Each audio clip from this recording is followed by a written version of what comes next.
Bonjour Monsieur Quignot, vous êtes conseiller juridique à l'ambassade de France en Chine. Quelle est la différence avec le rôle classique du magistrat de liaison?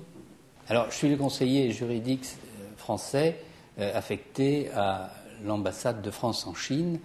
C'est une particularité par rapport à mes collègues magistrats de liaison parce que je ne suis pas implanté dans le ministère de la Justice chinois, mais pour des raisons d'architecture judiciaire chinoise essentiellement, parce que les systèmes sont complètement différents les uns des autres.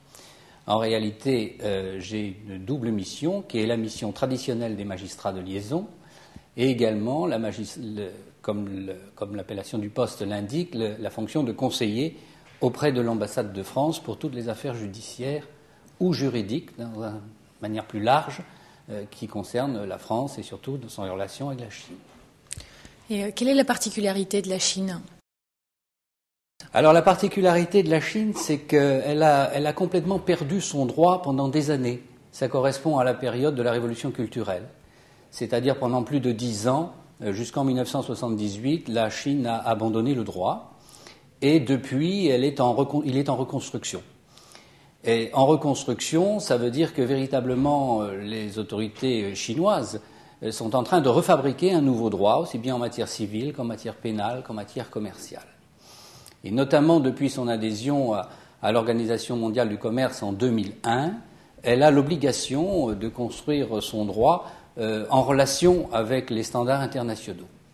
Et dans cette période-là, nous avons tout intérêt, nous, à savoir ce qui se passe dans ce projet de reconstruction, mais également être présent pour avoir une certaine influence sur ce qui se construit et se fabrique dans le domaine juridique. Et historiquement, quelles sont les grandes différences du droit chinois avec le droit français, par exemple ? Oh, les grandes différences, il y en a énormément, mais fondamentalement, la Chine a un droit très très ancien.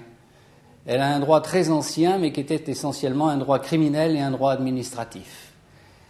En matière civile et en matière familiale, en matière contractuelle, si on peut dire ça comme ça n'était pas la loi qui régissait le système, mais c'était plutôt la religion et la culture.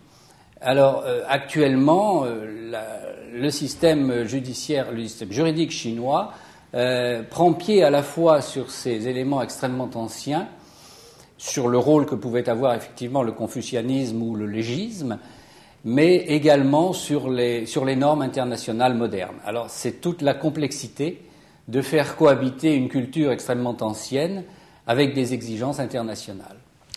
Merci beaucoup.